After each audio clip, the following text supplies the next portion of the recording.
O tema da mensagem nesta manhã é vencendo o orgulho com a humildade. Mateus capítulo 15, verso 21 ao 28.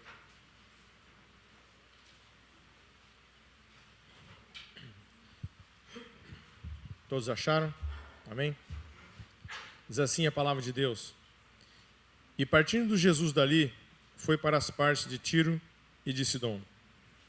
E eis que uma mulher cananeia, que saíra daquelas cercanias, clamou dizendo: Senhor, filho de Davi, tem misericórdia de mim, que minha filha está terrivelmente ou miseravelmente endemoniada. Mas ele não lhe respondeu palavra. E os seus discípulos, chegando ao pé dele, rogaram-lhe dizendo: Despede-a, ela vem gritando atrás de nós. E ele respondendo disse: Eu não fui enviado senão as ovelhas perdidas da casa de Israel. Então chegou ela e adorou, dizendo: Senhor, socorre-me. Ele, porém, respondendo, disse: Não é bom pegar no pão dos filhos e deitá-lo aos cachorrinhos. E ela disse: Sim, Senhor, mas também os cachorrinhos comem das migalhas que caem da mesa dos seus senhores.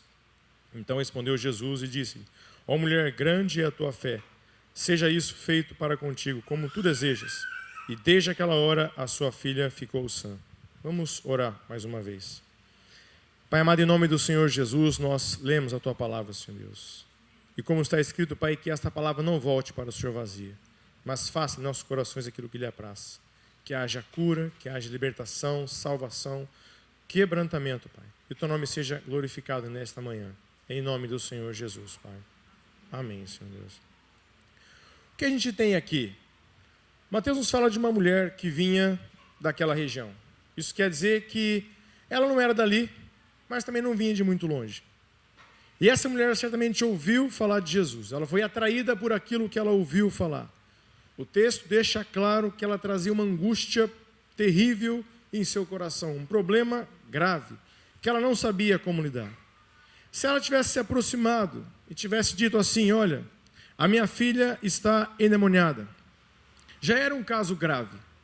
Só que ela se aproxima e diz: minha filha está terrivelmente endemoniada. Ou seja, o quadro daquela garota, daquela menina, não sei, era delicado. Ela estava possuída por demônios. A Bíblia não diz sua idade, se era uma criança, uma jovem, uma adolescente, mas eu quero que você pense na angústia daquela mãe, vendo a sua filha nas mãos do inimigo. E nós, pais, o que é que você não faria pelo seu filho? O que você não faz por ele? Pois é. E ela então, aflita, vem em busca de um socorro, vem em busca de ajuda. E pelo clamor que ela está fazendo, a gente percebe o nível espiritual da filha dela, que era o mais grave possível. Essa mesma história também está em Marcos, capítulo 7, 24 ao 30. No Evangelho de Marcos também conta que essa mulher vinha da região de Tiro e Sidom. A Bíblia não diz o motivo dessa viagem de Jesus estar lá. Não fala o porquê. Mas quando a gente conhece o caráter misericordioso de Jesus, sempre que ele se movia em alguma direção, era sempre em busca de alguém que estava precisando dele. Então, certamente ele passou por lá, ele sabia dessa mulher, do problema que ela tinha, mas tem um detalhe interessante aqui, neste caso. Marcos também diz que quando Jesus chega naquele lugar, ele pede: não contem para ninguém que eu estou aqui. Não quero que ninguém saiba que eu estou aqui. Mas quando Jesus entra ali, logo eles ficam sabendo que Jesus está, e não dá para esconder a presença de Jesus. A gente pode imaginar que muita gente enferma ali foi curada, muita gente desesperada ali encontrou alívio, bateu a porta daquela casa porque sabia que Jesus estava ali. E essa mulher então vai até Jesus. O clamor dela é esse: Senhor, me socorre. Essa mulher não erra o endereço, não erra a pessoa, ela pede ajuda a quem de fato poderia ajudar ela. Senhor, me socorre. E a ponto de promover constrangimento nos discípulos. Senhor, olha, essa mulher vem gritando, olha o testemunho, Jesus, manda essa mulher embora, olha o vexame. Constrangeu os discípulos com a maneira que ela estava vindo. E ela grita mais ainda: Jesus, por favor, tem misericórdia de mim. Ele não responde palavra alguma. Não parece estranho para você uma passagem como essa? Se tratando de Jesus, que tantas vezes ia atrás das pessoas que precisavam, Os discípulos às vezes queriam impedir, mandar embora as pessoas, faziam um bloqueio, paredão em volta de Jesus, para que não se aproximassem de Jesus. Mas aqui é Jesus que não dá atenção para esta mulher. Ele a ignora. Uma mulher vem gritando por ele, clamando por ele, e ele não responde palavra alguma. Ou seja, ele a ignora. Estranho. Ela vinha clamando, e Jesus, silêncio. Senhor, filho de Davi, tem compaixão de mim. Sem atenção. Ela poderia ter pensado como muitos de nós talvez pensariam. Não tem jeito não. Ele não vai me ouvir. Ele está me ignorando, é melhor eu ir embora. O que essa mulher não sabia é que ela precisava ter a sua atitude alinhada com um princípio específico de Deus, da humilhação e do quebrantamento. Isso sim ia resultar na solução do problema dela. E Jesus faz com que essa mulher cananeia passar por um processo, e talvez seja o processo em que muitos de nós precisaríamos passar, ou muitos de nós já estamos passando. 3 provas, 3 confrontações, 3 testes aqui. Primeiro teste que essa mulher vai passar, ou a confrontação dela, Jesus vai desprezá-la. Ela vem clamando, Senhor, filho de Davi, tem misericórdia de mim, e Jesus não responde nada para ela. Infelizmente é a mesma situação que está essa mulher, que passa essa mulher, é uma realidade de muitos lares hoje em dia. Presas em vícios, drogas, bebidas, jogos, imoralidade, prostituição, estão presos lá. A mulher vem gritando, ela vem clamando, ela está angustiada, a situação dela é desesperadora. E ela coloca toda a sua expectativa em Jesus. E Jesus a ignora, não responde palavra alguma. Jesus não dá a mínima para ela. E com certeza essa mulher tinha um discernimento a respeito de Jesus. Não dá para falar que ela era cristã ou que era crente, mas ela sabia que ele tinha o poder de curá-la. Porque ela vai chamar Jesus como filho de Davi. Não é qualquer pessoa que falava assim. Ela sabia que ele era o Messias. E apesar disso, ele não responde palavra alguma. Já aconteceu isso com você? De você pedir algo para alguém e ser ignorado? Não ser atendido? Constrangedor é a situação. A pessoa finge que não te ouviu. Alguém pede esmola para você lá, você fica de boa, você tá... Já aconteceu com você? Pedir alguma coisa para alguém, não dá bola? Imagina essa mulher vem gritando, clamando, Senhor, me socorre. E ele não responde palavra. A única coisa que ela consegue ouvir é o desprezo. Não dá bola para ela. Há muita gente que está clamando. A única palavra que consegue ouvir, aliás, a única coisa que consegue ouvir é o completo silêncio. Jesus ficou em silêncio. Aí entra um problema. Quando o silêncio de Deus confronta o nosso desespero, o espírito de orgulho, ele não fala, dói, mas dói muito no nosso coração. Automaticamente a gente ia pensar o quê? Deus se esqueceu de você. Deus abandonou você. Na hora que você mais precisa, Deus abandonou você. Isso é espírito de orgulho, fala no seu coração. Mas por mais incrível que pareça, é neste momento que Deus mais está trabalhando a nossa vida. É o momento que Ele está investindo em nós, o momento em que Deus de fato está mais acreditando que você pode passar por isso, para que você entenda o que está acontecendo. É nessa hora. Mas segundo teste que Jesus vai submeter essa mulher, ela vai ser agora discriminada. Olha só, infelizmente, hoje, na cadeia. Experimente discriminar alguém para você ver, pela cor, pela raça. Na hora, uma processão e bobear, você está preso. Conversa. E a mulher vem gritando, os discípulos preocupados, tentando amenizar a situação. Senhor, manda essa mulher embora. O que Jesus vai dizer? Manda outra palavra fortíssima contra a insistência daquela mulher. Olha só, eu não fui enviado, senão as ovelhas perdidas da casa de Israel. Puxa, essa mulher era da casa de Israel? Não. O que Jesus está dizendo então? Que ela não tem direito. Não, você não tem.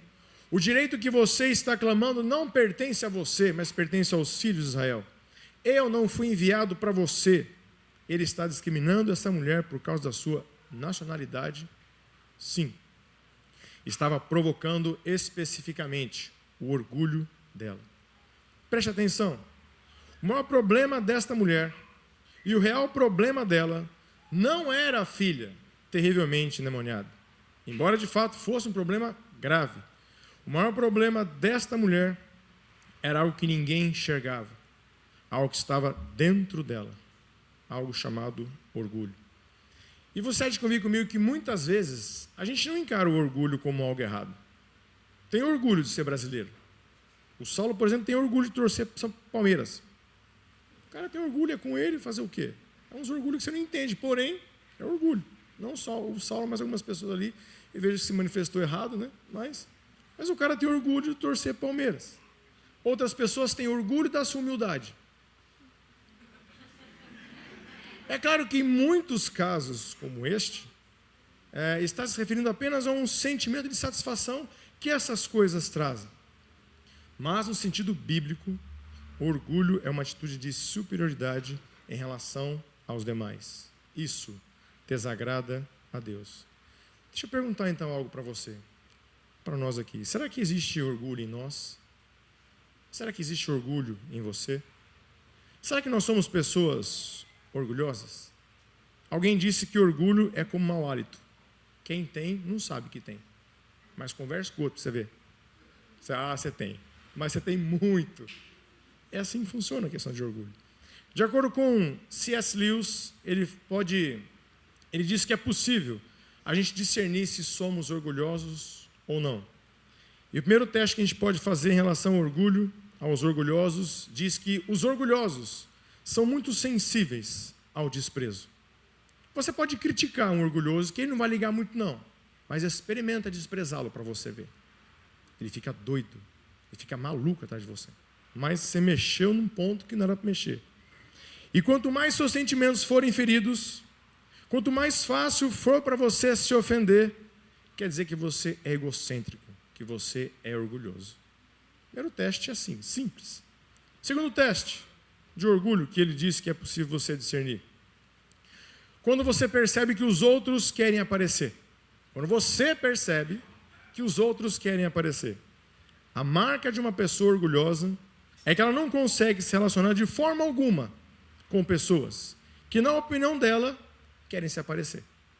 São presunçosos, são orgulhosos. Você, então, é orgulhoso. Ela quer aparecer demais. Você é orgulhoso. Não são as pessoas, não. São você. Terceiro teste de orgulho, e eu acho que é o mais forte, o mais complicado. Se você acha que você não é presunçoso, significa que você é presunçoso demais.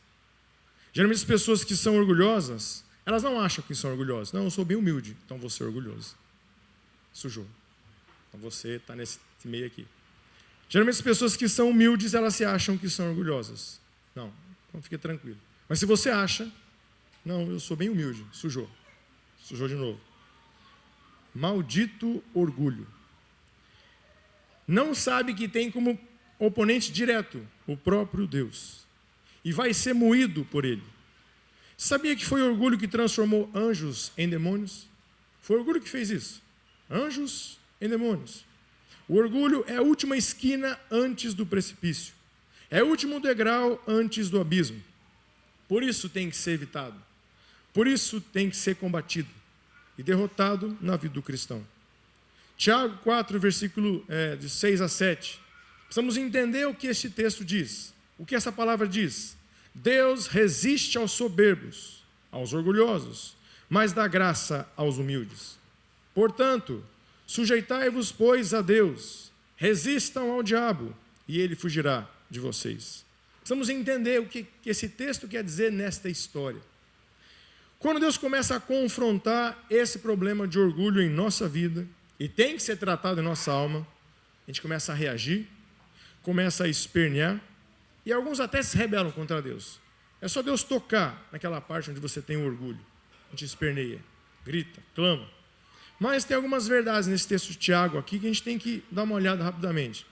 Primeira verdade aqui, olha que interessante. Antes de Deus resistir ao diabo, ele vai resistir aos soberbos, aos orgulhosos. O maior problema de Deus, então, não é o diabo, mas são os soberbos. São os orgulhosos. Sempre que Deus é uma pessoa orgulhosa, ele se lembra de Lúcifer. Então, este é o problema. A maior dificuldade em um quadro de batalha espiritual não é a presença do capeta, e sim a ausência de Deus. Só que nestas horas, quanto mais a gente clama, mais a gente repreende, pior vai ficando. Porque não são os demônios. É a mão de Deus que está resistindo você, porque estamos sendo presunçosos, soberbos e arrogantes. Pode amarrar, fazer o que você quiser, filho. Pode, não vai resolver nada, porque é Deus tratando com você. Deus resiste aos soberbos. Isso quer dizer o texto. Dessa forma. E Deus confronta a nossa soberba, nossa prepotência, nossa arrogância, nossa independência, nossa justiça própria e tudo mais. Ele vai confrontar. Que bom por isso. Segunda verdade que Tiago fala aqui nesse texto é que Deus dá graça aos humildes. Olha que tremendo. Isso é poderoso. O princípio da graça de Deus que está aqui é então uma chave. Que depois de resistir aos soberbos, Deus vai honrar os humildes. Ou seja, graça e orgulho são coisas que não se misturam. O favor de Deus está ligado a um coração purificado da arrogância e do orgulho. Então a gente pode concluir que muitos quadros de desgraça pessoal e familiar, por incrível que pareça, estão alicerçados em nosso próprio orgulho. Parou para pensar nisso? Quadros de desgraça na sua vida, sua família, estão alicerçados no maldito orgulho. Por quê? Porque Deus está pesando a mão. Porque Ele resiste ao soberbo. Ele vai resistir. A Bíblia, em Provérbios 16, 18 diz: a soberba precede a desgraça e o orgulho precede a queda. A Bíblia está mostrando é que o orgulho traz a desgraça para a vida de muitas pessoas e afasta o favor de Deus. Enquanto que a humildade é a chave que abre a porta da graça.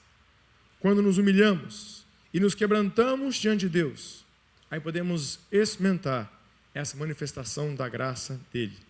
Deus dá graça aos humildes. É importante entendermos isso. Uma outra verdade, a última que Tiago fala nesse texto, ele ensina assim: olha, sujeitai-vos, pois, a Deus. Este seja o nosso ponto mais importante. Por quê? Tiago está aqui enfatizando um processo incrível de a gente se sujeitar a Deus. Você entende o que é sujeitar alguém? Sabe o que é isso? É a grande capacidade de enfrentar com humildade as provas divinas e a capacidade de nos relacionarmos com o tratamento de Deus. Isso é sujeitar a Deus.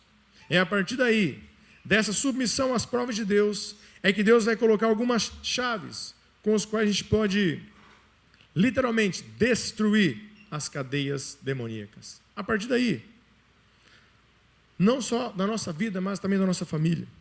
E aqui entra a palavra humilhação, quebrantamento, quebrar os esquemas do orgulho. Envolve passarmos por provas que muitas vezes a gente não compreende. Por situações de perdas que jamais a gente imaginaria que podia aquilo acontecer com a gente. Repare como a gente gosta de falar: Senhor, mas eu sou tão espiritual. Senhor, mas eu sou tão bonzinho. Tem tanta gente pior que eu sou tão legal. Olha para mim, como é que eu sou. Eu não sou igual a ele. Não sou. Não tem nada a ver. A situação não parece com Deus, eu não sou dessa maneira. Mas quando a gente se sujeita a Deus, aí sim, nós vamos resistir ao diabo. Ele não tem outra alternativa a não ser fugir. É simples o texto assim. Mas quero dizer a você então que sem humilhação pessoal, não vamos experimentar nada de Deus. Orgulho é o primeiro pecado da humanidade. Também certamente vai ser o último a ser vencido. Isso quer dizer, irmãos, que muitos de nós ainda não obtivemos resposta para aquilo na sua vida, porque falta Deus tratar algumas coisas em nós. Falta Deus agir. Permitimos que Deus age naquela área da nossa vida onde há orgulho. Quero que você pense sobre isso. O orgulho atrapalha o agir, o mover de Deus. Então, ele não vai tratar aqui neste texto o demônio da filha dela, sem antes tratar o problema principal desta mulher, que chamava-se orgulho. Vamos entender mais. Voltando ao texto, Jesus vai desprezá-la, vai discriminá-la, e ela diz: mas Senhor, eu estou precisando muito do Senhor, me socorre. Jesus estava ali trabalhando o coração dela. E aí quando a gente pensa que já acabou, puxa, agora ele entendeu, agora já passou pelo teste, vem a pior. Agora Jesus a rebaixa. Jesus vai rebaixá-la. A mulher vai se quebrantar diante de Jesus, vai se prostrar, vai adorar, mas não é bom tomar o pão dos filhos e lançar aos cachorrinhos. Se Jesus tinha quebrado o vaso, agora ele pisou no caco. Puxa, não tinha mais o que quebrar nessa mulher. Aparentemente, não tinha mais o que falar. Jesus ofendeu essa mulher, tocou na dignidade humana, desceu ao nível mais baixo, ofendeu essa mulher publicamente. Foi uma coisa forte que Jesus fez ali com ela. Não havia mais como provocar o orgulho de uma pessoa. Não tinha como. Jesus está dizendo que o direito que ela estava clamando pertencia aos judeus, aos filhos, e não a ela. Porque ela era grega, ela era gentia, ela era mulher cananeia, e ela foi ignorada, discriminada e ofendida publicamente. Não só a desconsiderou como filha, mas a considerou como um animal imundo. Por que isso? Por que acontecem essas coisas? Eu não vou ter todas as respostas para te dar, mas eu quero que você pense sobre isso. Deus sabe exatamente aonde Ele precisa chegar na minha vida e na sua vida. Ele sabe quem você é. Ele sabe quem eu sou. E Ele sabe o que Ele tem que fazer para atingir o seu coração. Para atingir você. Para de fato fazer você parar. Ele sabe aonde tocar. Ele sabia do problema desta mulher e está tocando no problema principal dela. Ou seja, não adiantaria nada expulsar o demônio da filha dela se aquilo causar o problema em sua casa ficasse ali. Nós somos assim. Às vezes nós só tratamos aquilo que é visível, daquilo que está diante dos nossos olhos, mas não tratamos daquilo que está dentro de nós. Ah, mas Deus trata. Jesus trata o que está dentro de mim e dentro de você. Então, antes de tratar da filha, vai tratar do problema que está nela. Você precisa entender o que está acontecendo aqui. Marcos diz também que essa mulher era grega e era cananeia. Essa informação é fundamental para que você possa compreender o texto. A sua nacionalidade tinha fortes ligações com uma estrutura de orgulho. Quando você estuda a cultura grega, ainda mais naquela época de Jesus, os gregos eram nariz empinado, eles se achavam mais sábios, mais espirituais, melhores que os outros, era um orgulho nacional ser grego.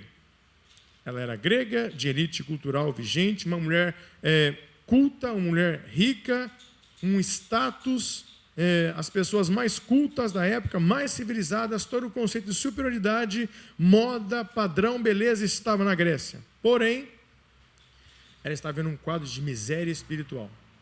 Assim eram os gregos.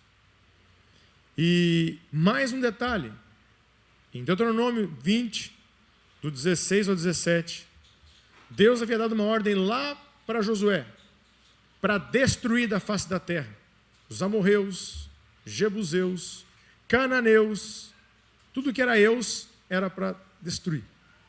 Acaba com este povo, destrói esse povo. Por quê? Porque esse povo era adorador de Baal, eram adoradores de Baal e eram conhecidos por desprezar as preciosidades divinas. Então, quando Jesus confronta esta mulher, ela achava que Jesus não sabia quem ela era.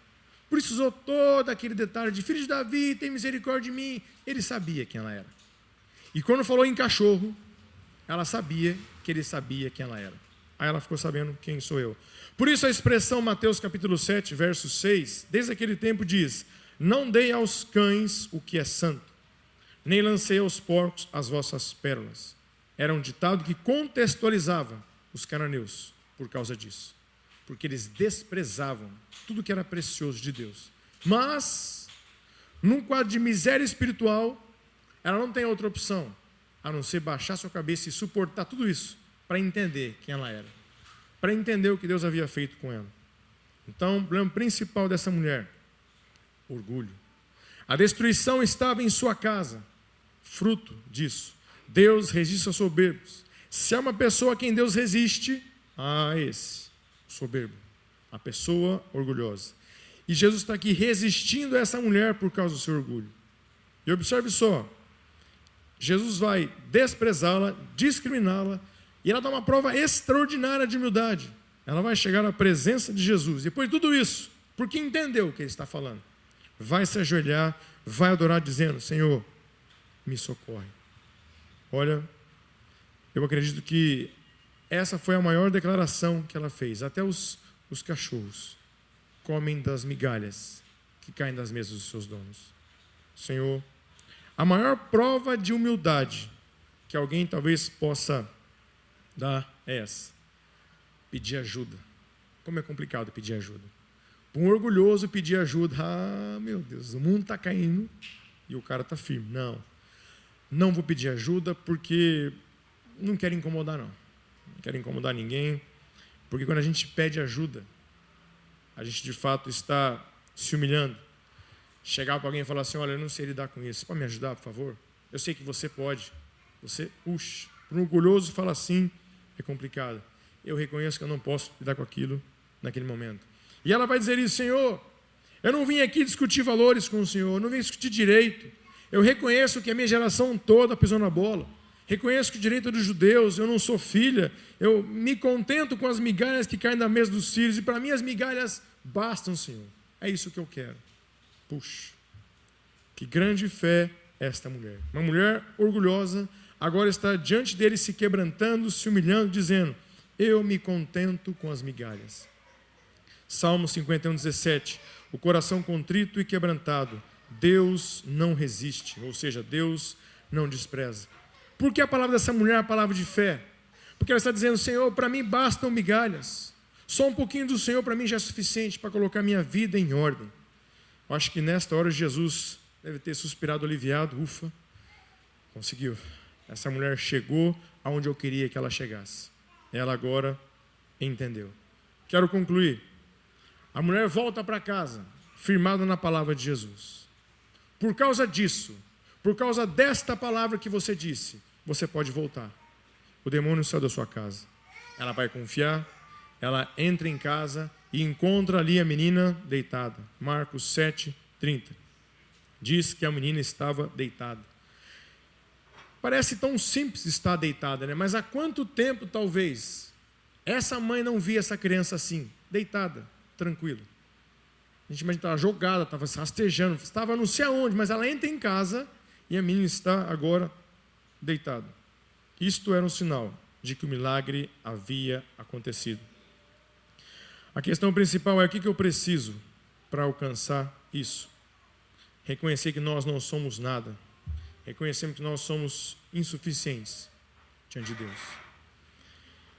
Precisamos de mais amor, de mais afeto, mais quebrantamento, mais humildade e menos estrelismo.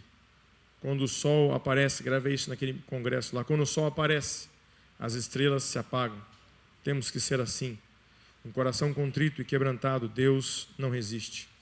Você sabe por que o mar é tão grande? Por que o mar é tão imenso? Porque o mar é tão poderoso? É porque ele teve a humildade de se colocar alguns metros abaixo de todos os rios. Por isso ele é tão grande. Por isso as coisas são assim. Humildade é o nosso melhor amigo. Orgulho é o nosso pior inimigo. O mais humilhado também foi o mais exaltado. Precisamos nos esvaziar a cada momento. E só para concluir mesmo, eu estava vendo, os que podem ver o gol mais bonito da FIFA. Imagine só uma partida que existia 342 pagantes, num campeonato goiano, time chamado Goianésia. Um homem, Wendel Lira, vai disputar com Messi, com Neymar, com Cristiano Ronaldo. E dentro desse povo, este homem ganha. Quem imaginaria que num público naquele lugar, e ficaria conhecido no mundo todo, por causa de um lance que ele fez? Puxa. E ele vai para frente, cita a Bíblia ainda por cima. Deus é mais, cara. Deus é poderoso. Quando Deus quer exaltar, Ele exalta. Não importa o que está acontecendo, onde você está, se Deus quer exaltar, os humilhados serão exaltados. Grave isso em seu coração.